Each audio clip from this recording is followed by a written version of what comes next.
Hello everyone, स्वागत है आपका रेप्लिका वर्ल्ड में। आज हम बात करेंगे बायोडेटा फॉर्म के बारे में। तो आप केवीएस के किसी भी इंटरव्यू के लिए जाते हैं, बायोडेटा फॉर्म बहुत ज़्यादा इंपॉर्टेंट होता है। तो हमारे में से कुछ लोग ऐसे होंगे जिन्हें पता ही नहीं होगा बायोडेटा फॉर्म क्या है। तो सिंपल सी बात है कि ये बायोडेटा फॉर्म क्या होता है। केवीएस की वेबसाइट से आपको इसका फॉर्मेट मिल जाता है, वहाँ से डाउनलोड करके प्रिंट निकलवाना है इसका और उसको भरना है। तो बायोडेटा फॉर्म जो होता है उसमें कुछ एंट्रीज आपको अपनी करनी होती हैं, जैसे कि आपका नाम, आपका एड्रेस, आपकी जो भी क्वालिफिकेशंस हैं, और एक शॉर्ट नोट आपको लिखना होता है कि क्यों आप इस पोस्ट के लिए सुटेबल हैं। इस वीडियो में हम वो सारा डिस्कस करेंगे। मैं आपको बायोडेटा फॉर्म कहाँ से डाउनलोड करते हैं वेबसाइट से और कैसे भरते हैं उसके बारे में मैं आपको बताऊंगी। अब बात यह आती है कि बायोडेटा फॉर्म जो है उसकी कितनी कॉपी हमें लेके जानी है।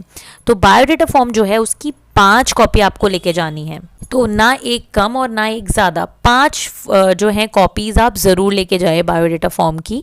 और हर एक कॉपी पे आपको अपना फ़ोटो भी लगाना है, ये बहुत ज़रूरी है। मुझे पहले नहीं पता था कि उस पर फ़ोटो लगाना है, बट मैं ऐसे ही फ़ोटो लेके चली गई थी कि कई बार ज़रूरत पड़ जाती है। फिर मुझे वहाँ पे पता चला कि फ़ोटो लगानी है, तो मैंने फटाफट वहाँ पे फ़ोटो लगा दी। बट कुछ कैंडिडेट ऐसे थे जिनको नहीं पता था कि फ़ोटो लगानी, वो फ़ोटो लेकर भी नहीं आए थे और फिर उनको वहाँ पे डांट पड़ी कि ऐसा थोड़ी होता है, मतलब बायोडेटा पे आप फ़ोटो ही नहीं लगा रहे हैं। तो इस चीज़ से उनको प्रॉब्लम हुई। तो आप फ़ोटो ज़रूर लगाएगा, 5 बायोडेटा पे फ़ोटो आपको ज़रूर लगानी है। अच्छा, एक बात और है कि हम उसको हाथ से लिखें या फिर हम क्या करें, उसको मतलब कि टाइप करें। तो देखिए, सीधी सी बात ये है कि आप जैसा भी चाहें वैसा कर सकते हैं, बट मैंने 5 कॉपी हाथ से लिखी थी क्योंकि किसी ने मुझे बोला था कि इस चीज़ का अच्छा इंप्रेशन पड़ता है तो आप हाथ से लिख लीजिए। तो बस फिर मैंने कुछ नहीं किया था, उसको हाथ से ही लिख लिया था। जस्ट आप उसका प्रिंट निकाल लीजिए और हाथ से लिख लीजिए, इतना कुछ ज़्यादा उसमें फीड करना भी नहीं है। ठीक है, तो आप उसको हाथ से लिख लीजिएगा। तो चलिए अब हम डिस्कस करते हैं कि कहाँ से डाउनलोड करें इस फॉर्म को और हमें क्या क्या इसमें एंट्रीज करनी है। तो हम यहाँ पे केवीएस वेबसाइट पर आ गए हैं। तो यहाँ पे अनाउंसमेंट सेक्शन में रीड मोर पे जब आप जाएंगे तो आपको बहुत सारे अनाउंसमेंट मिलेंगे। ठीक है, थोड़ा पीछे जाके मैं आपको दिखाती हूँ। जैसे कि हम ये वेबसाइट पर आ गए। अब वेबसाइट पर आने के बाद अनाउंसमेंट सेक्शन जो है, यहाँ पे रीड मोर आप प्रेस करेंगे। रीड मोर प्रेस करने के बाद बहुत सारे अनाउंसमेंट्स आ जाएंगे।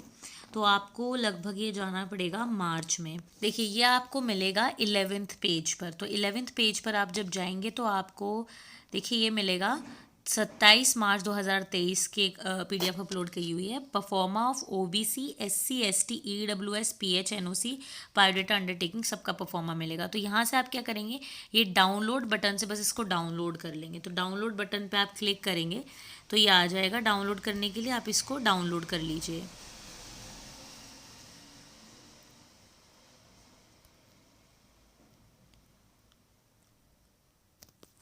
देखिए, अब यहाँ पे OBC सर्टिफिकेट का फॉर्मेट आ गया है। इस तरीके से शेड्यूल कास्ट का फॉर्मेट भी आपको मिल जाएगा। ठीक है, इसके अलावा फिर आपको economically weaker section, person with disability यानी PWD, और फिर इसके बाद NOC सर्टिफिकेट मिल जाएगा। बायोडेटा फॉर्म का देखिए आपको मिल गया है। बायोडेटा फॉर्म का फॉर्मेट भी आपको यहाँ पर मिल जाएगा। अब बात करते हैं कि बायोडेटा फॉर्म में हमें क्या क्या भरना होता है। तो ये बायोडेटा फॉर्म है और यहाँ पे देखिए सबसे पहले किस पोस्ट के लिए आप इंटरव्यू देने के लिए जा रहे हैं वो पोस्ट आपको लिखनी पड़ेगी। जैसे आप अगर प्राइमरी टीचर के लिए जा रहे हैं तो प्राइमरी टीचर यहाँ पे लिखें। रोल नंबर लिखें, अपना एग्जाम का जो रोल नंबर था, अपनी कैटेगरी लिखें, OBC SC ST जो भी आपकी कैटेगरी है वो लिखें। उसके बाद अपना नाम लिखें, एड्रेस जो भी आप करस्पॉन्डेंस जहाँ पे आप अभी करेंटली रहते हैं वो एड्रेस लिखें तो ज़्यादा अच्छा होगा, जहाँ ताकि जो लेटर्स वगैरह हैं वो आप तक पहुँच सके। डेट ऑफ बर्थ क्या है, फादर या husband name, mobile number, email ID. ठीक है, इसके अलावा फिर अब आपको अपनी अकेडमिक या प्रोफेशनल क्वालिफिकेशन जो है वो लिखनी है और आपको +2 लेवल से ये स्टार्ट करनी है, मतलब 12th से स्टार्ट करनी है, बिगनिंग फ्रॉम +2 लेवल।